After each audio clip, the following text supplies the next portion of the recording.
Prosper, Texas, one of the richest cities in America, the fastest growing school district in Dallas-Fort Worth. Prosper, Texas has a lot of things going for it. And today I want to get into the pros and cons of living in Prosper. I got 3 pros and I've got 2 cons. You're going to want to stay to the end of this video because the second con will completely mess you up as you're doing your house hunt here in Prosper, Texas.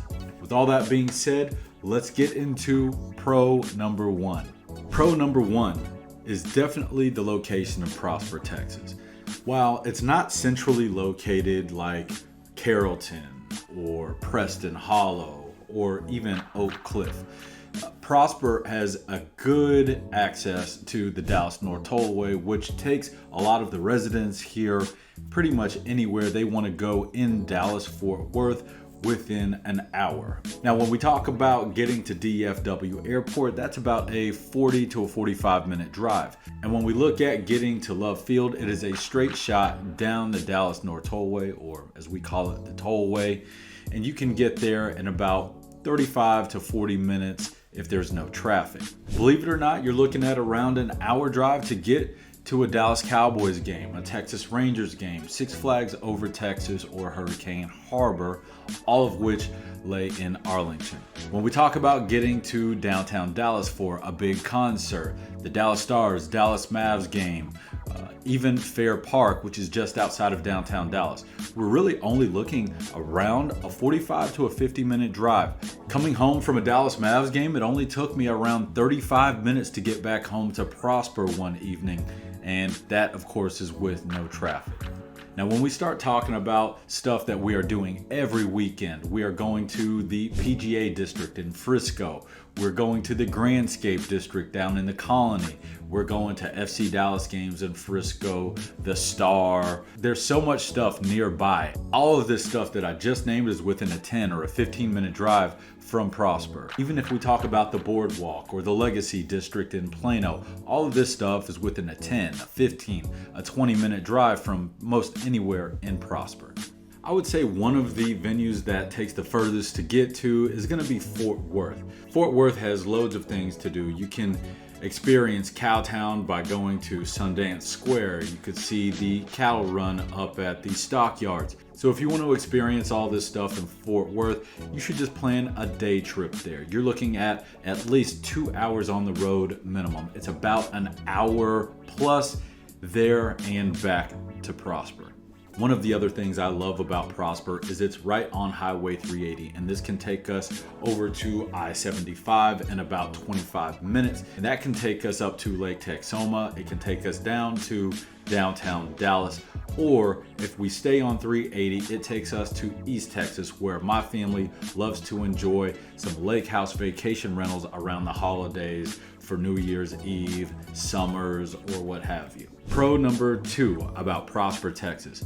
It's going to be the housing options, and we've got newer homes in spades here in Prosper, Texas. The average age of the home in Prosper is just 7 years old. If you go into downtown Prosper, you can see the historic district. It's quite small, but you've got a lot of older homes, and then you can see around the 1970s and 80s and just a little bit of the 90s where a lot of people started to settle into Prosper. But when you fast forward, you can see that most of Prosper got its pop around the 2000s and the 2010s. Yeah, so when we look at the map, we can see that starting on the west, we've got communities like Windsong Ranch and Artesia. We move east to possibly the closest community to the Dallas North Tollway, and that's going to be the Villages at Legacy. Moving further east and staying to the south part of Prosper, we've got Lakes of La Cima. This is a giant community that has lots of homes built in the 2000s and the 2010s. One of the other communities from the 2000s and the 2010s is going to be Prosper Lakes, and that's very central in Prosper. You should know that Prosper has a lot of homes that you can find on an acre. There's even a community by the name of Whispering Farms that is equestrian friendly. That features a lot of homes built on half an acre, a full acre, some of which are even on home sites more than an acre. Guys, I gotta tell you, that's one of the special things about Prosper. So many communities in Prosper offer a half acre or more. I've often said on my channel how Prosper has been made popular by the diverse lot sizes. Unlike neighboring Frisco to the south, Prosper has been able to put together full communities of 1 acre lots, and you just don't see that in too many places. So Prosper really does have something special with what you can get for you and your family right here. I've got to say, there's some pretty popular people that have decided to make Prosper their home throughout the years as well. Deion Sanders, there's a certain Dallas Cowboys quarterback that lives here. There's a few other Dallas Cowboys that are making their home here, and past Dallas Cowboys. And there may or may not be a certain Dude Perfect member that is here in Prosper as well. So I got to tell you guys, Prosper is very much known for its housing options. According to GuaranteedRate.com, the price per square foot just a year ago was $259, and it's now up to $266. So even with the higher interest rates, the prices in Prosper have continued to climb a little bit. All right, pro number 3, and I'm sure you know what it is. It's the public schools. Guys, Prosper ISD truly is one of the best school districts in the whole state. Now, I gotta say, I'm a little biased. Prosper ISD asked me to be one of their parent ambassadors a year or two ago, and I am still in that role. Look at that. That's legit. It is. Official parent ambassador of Prosper ISD. So if you're looking to get into Prosper ISD, not only can I help you find the home you want, I can help book your campus tour and get you all set up there. And it continuously ranks high year over year when we look at the websites like greatschools.com, schooldigger.com, niche.com. Guys, Prosper ISD is a school district that will have no more than 6 high schools when it's totally built out. Prosper ISD estimates to have around 40,000 students at total build out. This is around the year 2030, maybe the early 2030s, but I gotta tell you right now, Prosper ISD is handling business in a big way. Right now, there are 3 or 4 schools under construction right now, including Richland High School, Prosper High School, number 4. One of the things that I enjoy about being in Prosper ISD is how tight-knit the community is. I really enjoy going up to that stadium. It's not just football games and soccer games up there. We recently just held a big event for a committee that my son is in, Hope Squad, and this is a Prosper ISD initiative that goes all the way from the high school levels down to the elementary school levels. And Hope Squad is a committee that aids kids that may be suffering from mental health issues or bullying, kids that just need a friend, maybe they're super introverted or autistic. Whatever the issue may be, the whole school district has an initiative and a committee that galvanizes around the students that need that support. So happy to be a part of that. The other thing I really enjoy about Prosper ISD, it comes around homecoming time and it is that dang parade. I mean, that parade is something else. People line up and down Coleman Street, and you better get out there a day early and put your tents out or wherever you're gonna park your truck. It's a lot of fun. It's not just for the high schools. I mean, they've got the high school football team and cheerleading team, but they've got everything from the dance team, the science team.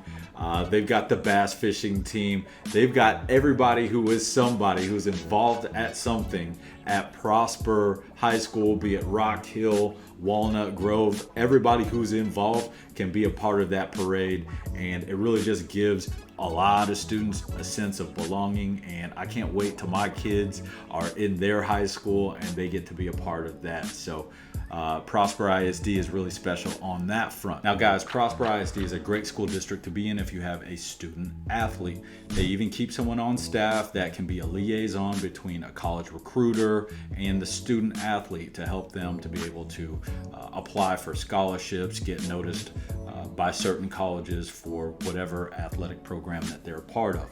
But where Prosper really shines is on the educational front.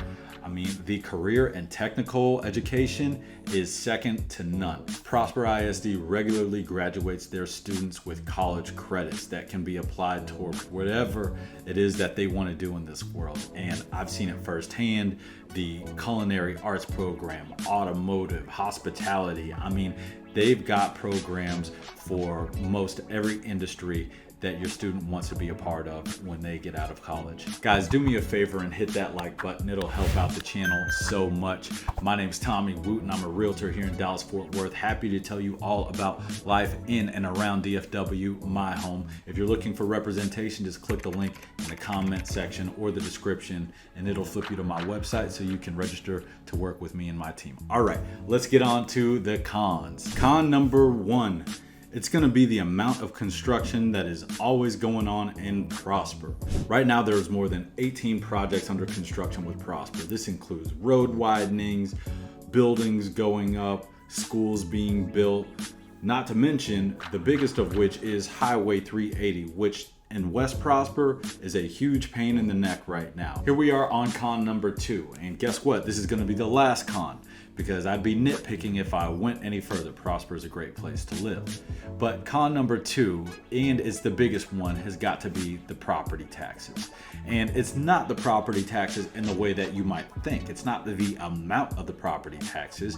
It's actually how confusing they are to figure out. Guys, I gotta take you to the screen here so I can show you exactly what I'm talking about. You can be in one neighborhood and have a certain property tax rate, and the neighborhood directly across the street from you can have a completely different tax rate. Now guys, do you remember how I told you that Prosper is actually in two different counties? Right now, I've got Collin County highlighted. And now I've got Denton County highlighted. Each county has their own different tax rate. And then on top of that, you've got the Town of Prosper tax, and you've got Prosper ISD tax. Not only that, if you actually live in Collin County, you then have Collin County Community College tax. Guys, let's start in far West Prosper, in the community of Glenbrook. And we see we've got three different tax jurisdictions right here. Denton County, which is 0.18949%, Denton ISD, which is 1.1592%, and the Town of Prosper tax, which is 0.51%. Collectively, they make up a tax rate of just 1.85%. Not all that bad. Now, what if we stayed in Denton County and went a little bit further east, let's just say into Artesia? Now, you'll notice something here. Denton County still has their tax. Prosper ISD still has theirs, but instead of the Town of Prosper tax, there's the Denton Fresh Water Supply District number 10 tax. That is the private water district that I was speaking of. They're either called public improvement districts or MUD districts, and even some are PUDs. But this typically happens when there's a small town and a big developer and they can't find a way to work with each other. Maybe the small town doesn't have the funds or the ability to help to develop that community, and the developer goes out, they get their own bonds to be able to fund the development of that community, and so the future residents end up paying off the bonds. Now, I got to tell you something. Once we get into the Villages of Legacy and start comparing that, for instance, with Star Trail, that invisible county line is right here. It runs right between. And so while we might be sharing the same middle school, the same high school, the property tax rate is a little bit different as they lie in different counties. Guys, there's other communities in Prosper ISD that are PID districts or MUD districts, and you really just want to talk to somebody and find out beforehand if they are or if they are not. You want to find out which county that you're going to be in. Guys, it'll be really important for you to get with somebody that can help you understand where the heck you are moving in Prosper, Texas. But maybe you want to settle down in Frisco instead. Not everyone wants to be up in Prosper. If you are looking to be in Frisco, I want you to check out this video right here.